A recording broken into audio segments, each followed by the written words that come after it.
Glória a Deus. Aleluia. Glória a Deus. Cumprimento os irmãos com a paz do Senhor. Amém? De repente o coração começou a bater mais forte. As pernas parece que amolecem. Eu não sei o que acontece, mas tudo isso é por temor à palavra do Senhor. Amém? Abra sua Bíblia comigo, meus irmãos, no Evangelho escrito por Lucas. Evangelho de Jesus Cristo, escrito por Lucas, capítulo 7. Vai nos falar sobre o centurião de Cafarnaum. Antes de eu entrar neste texto, agradeço ao pastor pela oportunidade que nos concede de estar aqui trazendo uma porção da palavra do Senhor. E gostaria de fazer uma pergunta para a igreja: quem tem sentado à sua mesa? Quem é os amigos que está ao seu redor? Fica essa pergunta. Lucas capítulo 7, verso 1 em diante diz assim: E depois de concluir todos esses discursos perante o povo, entrou em Cafarnaum. E o servo de um certo centurião, a quem este muito estimava, estava doente e moribundo. E quando ouviu falar de Jesus, enviou-lhes uns anciãos dos judeus, rogando-lhe que viesse curar o seu servo. E chegando eles junto de Jesus, rogaram-lhe muito, dizendo: É digno de que lhe concedas isso, porque ama a nossa nação, e ele mesmo nos edificou a sinagoga. E foi Jesus com eles. Mas quando já estava perto da casa, enviou-lhes o centurião uns amigos, dizendo-lhe: Senhor, não te incomodes, porque não sou digno de que entres debaixo do meu telhado. E por isso nem ainda me julguei digno de ir ter contigo. Dize, porém, uma palavra, e o meu servo sarará. Porque também eu sou homem sujeito à autoridade, e tenho soldados sobre o meu poder. E digo a este: vai, e ele vai, e a outro: vem, e ele vem, e ao meu servo: faze isto, e ele o faz. E ouvindo isso, Jesus maravilhou-se dele, e voltando-se, disse à multidão que o seguia: Digo-vos que nem ainda em Israel tenho achado tanta fé. E voltando para casa, os que foram enviados acharam um servo enfermo. Meus irmãos, esse texto há algum tempo tem martelado, e eu tenho meditado nele constantemente, e às vezes eu me pego pensando em algumas situações, e esse texto ele é muito esclarecedor em quem nós convidamos a sentar à nossa mesa. Aqui a gente fala sobre a fé de um homem, mas diferente do texto de Marcos, o texto de Lucas ele é mais detalhado. Ele nos traz mais informações de quem era este homem. E nós vemos a história de um homem que tinha amigos. E como é importante termos amigos em nossas vidas. Mas temos que ter o cuidado em selecioná-los. Não fazer acepção, mas em selecionar em quem senta à nossa mesa. Pois nem todo mundo que senta à nossa mesa está disposto a ser amigos. Sabendo que na própria Santa Ceia de Cristo, ali havia um traidor, a qual trairia a Jesus Cristo. E esse texto é interessante, que me fez refletir que um homem com tanto poder que era lhe dado, assim como ele afirma, ele ouve falar de Jesus.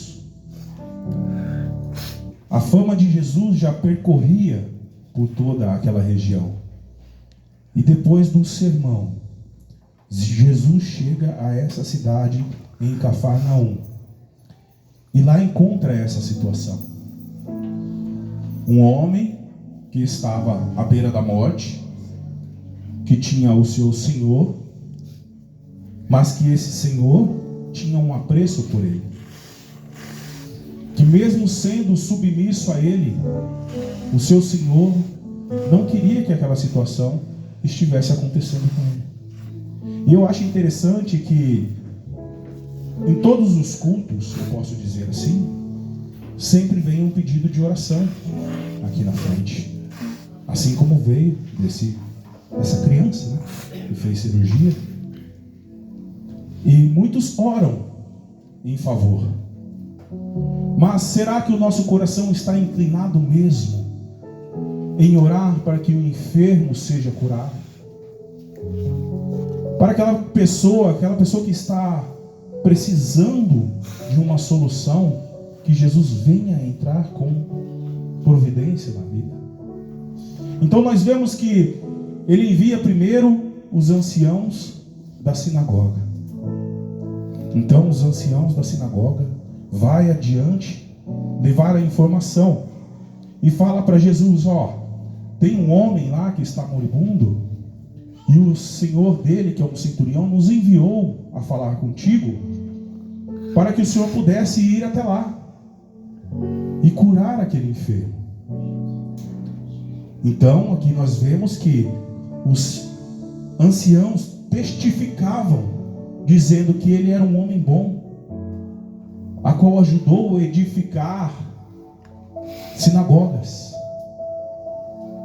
E eu pergunto aos irmãos: como nós temos sido com os irmãos que precisam do auxílio nosso?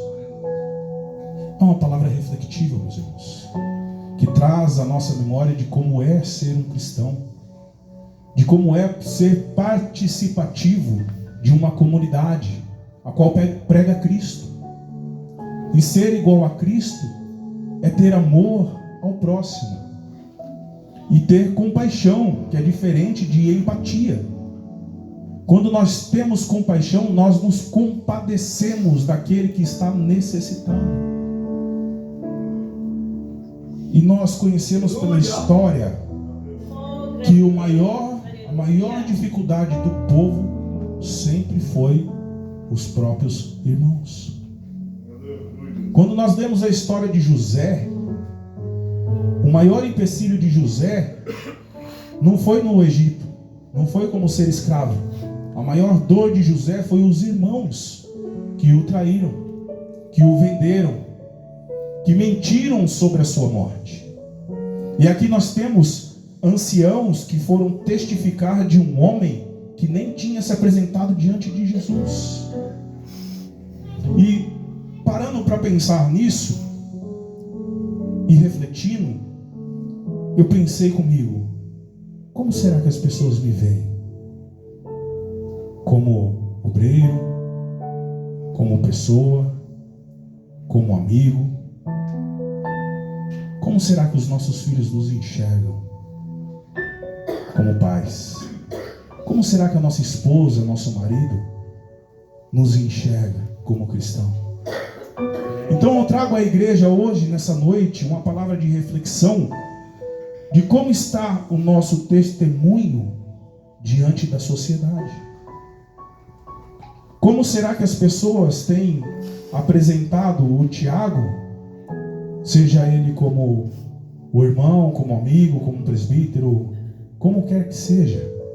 Como será que as pessoas têm me apresentado diante de Jesus? Como será que o corpo da igreja apresenta você para outras pessoas? Será que nas reuniões a qual nós participamos, nós estamos ali para glorificar o nome de Jesus? Ou para vender o nosso irmão, jogá-lo na cova,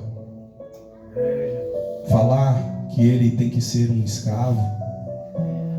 Como nós temos dito a respeito daquele a qual nós cumprimentamos e saudamos e dizemos: conta comigo, porque precisar. Então, essa palavra reflexiva quer dizer assim: como está o meu caráter cristão diante da sociedade? Aqui nós temos os anciãos que vão à frente levar um pedido a Jesus para que curasse aquele enfermo, e testificaram dele para Jesus. Não testificaram daquele que estava enfermo, mas testificaram daquele que rogou por quem estava enfermo.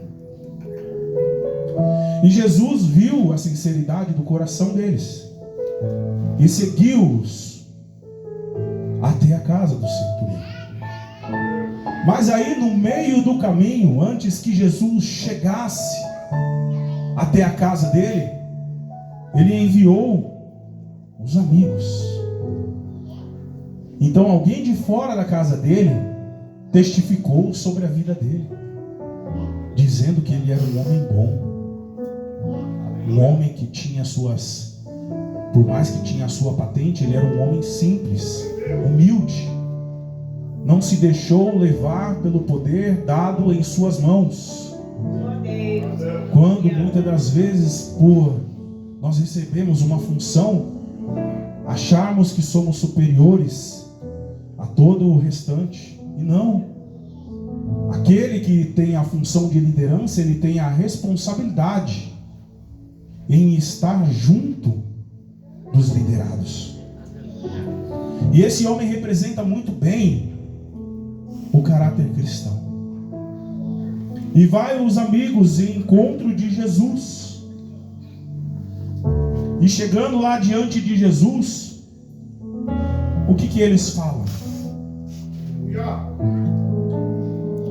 E foi Jesus com eles, mas quando já estava perto, enviou-lhe o centurião amigos, dizendo-lhe: Senhor, não te incomodes, porque não sou digno que entres debaixo do meu telhado. Glórias a Deus. Aleluia. Aleluia.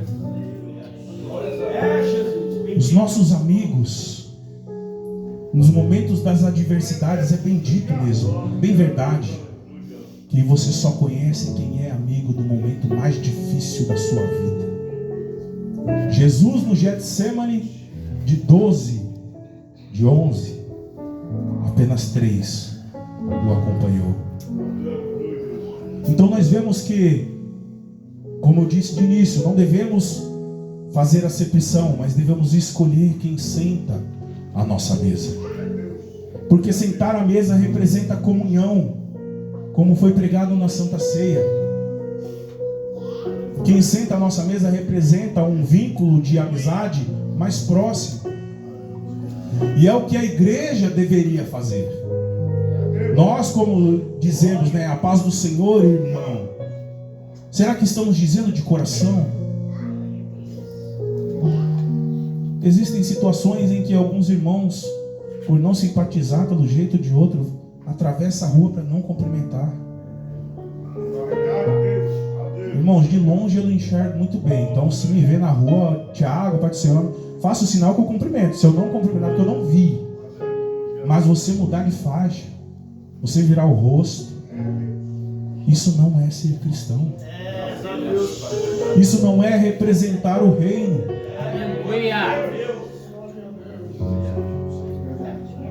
Não podemos, irmãos, de forma nenhuma, dizer que somos cristãos, servir a Cristo e ignorar os nossos próprios irmãos, virar as costas para aqueles que necessitam. Esse centurião tinha tudo para substituir o seu servo, não fazer questão de que ele fosse curado.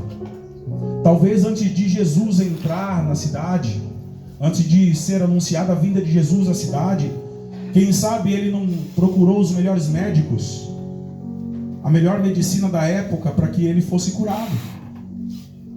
Não havendo essa situação, sabendo que Jesus estava vindo, ele manda os anciãos, que representam o corpo de Cristo, que representa os religiosos, vamos usar assim a expressão, que representa a igreja, E eles foram e testificaram do centurião, não do servo. Mandou os amigos. E os amigos falaram: Senhor, ele nos enviou aqui para dizer que não é digno que o Senhor entre debaixo do teto dele. Quantas vezes nós nos sentimos assim também? Quantas vezes nós não chegamos aqui na igreja em pedaços, pedindo pela misericórdia de Deus que Ele fale conosco, como falou na palavra poderosa que o pastor Ricardo trouxe aqui no primeiro culto, para não desanimar, para continuar, que mesmo que as adversidades, que mesmo que a montanha, que mesmo que Faraó, mesmo que o mar vermelho esteja diante de nós, Deus ainda dá o escape. Que nossos amigos venham testificar de nossas vidas.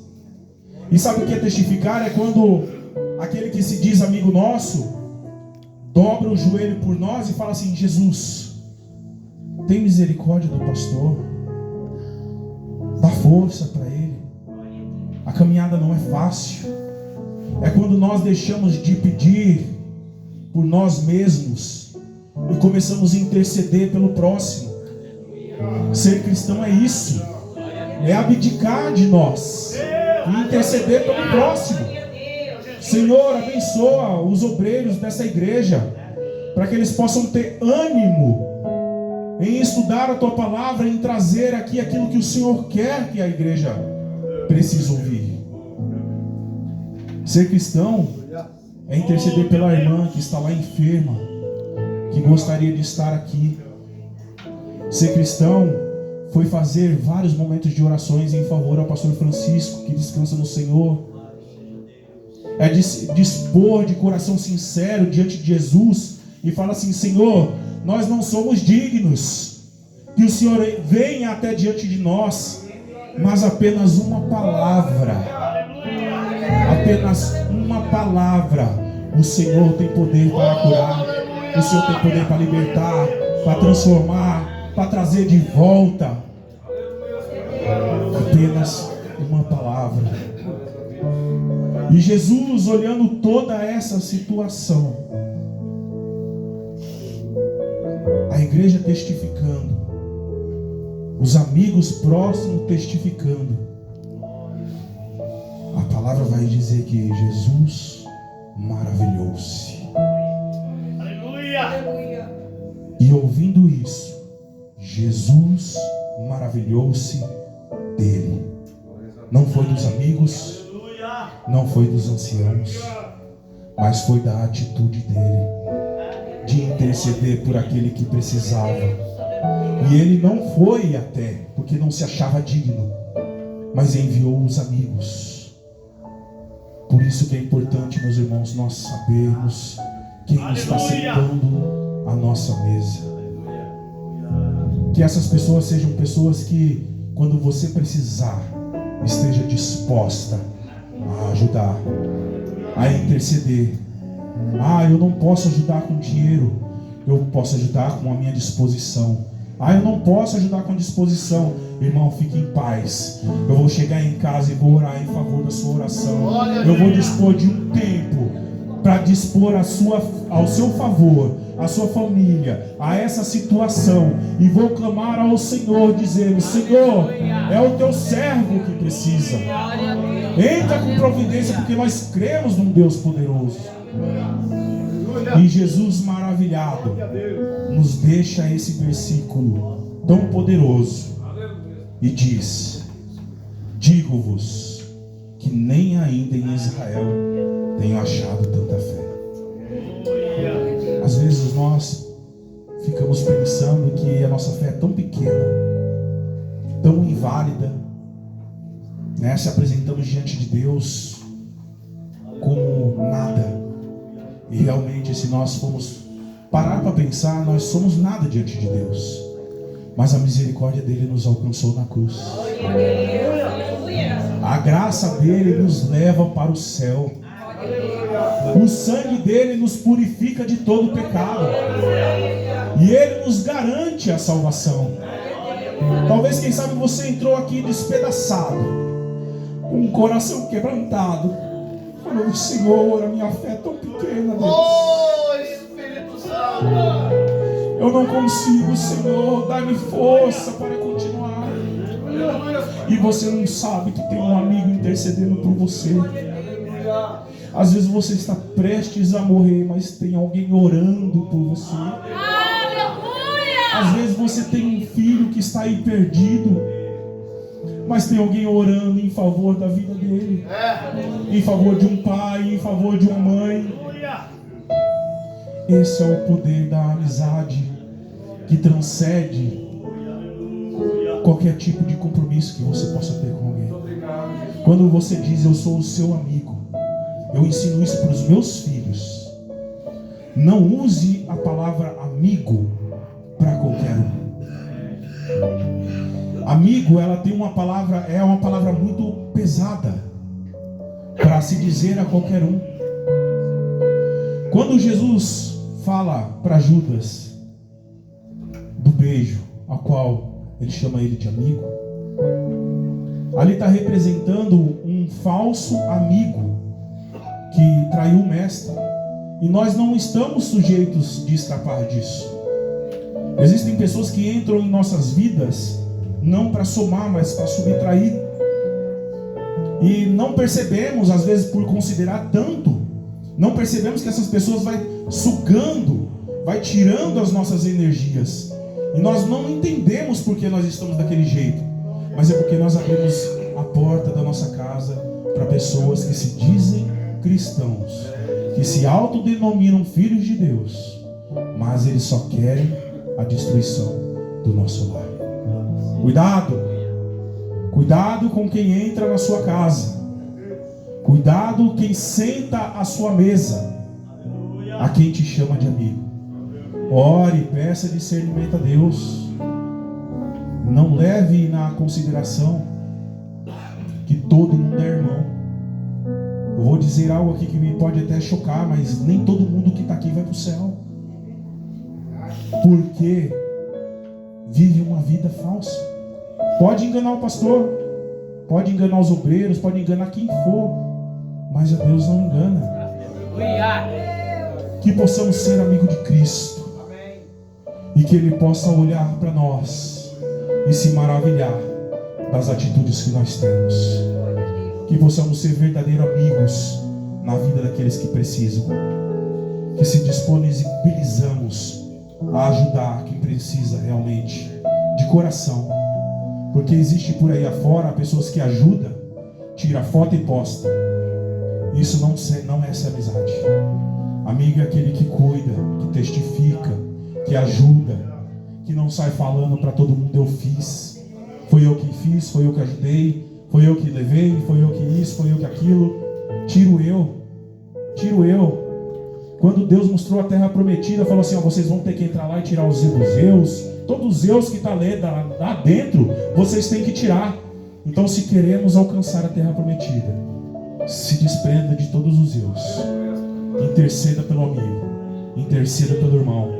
Ajude quem precisar, sem reclamar. Pode ajuda, não pode, entre em oração e interceda, assim como esses amigos do centurião fez.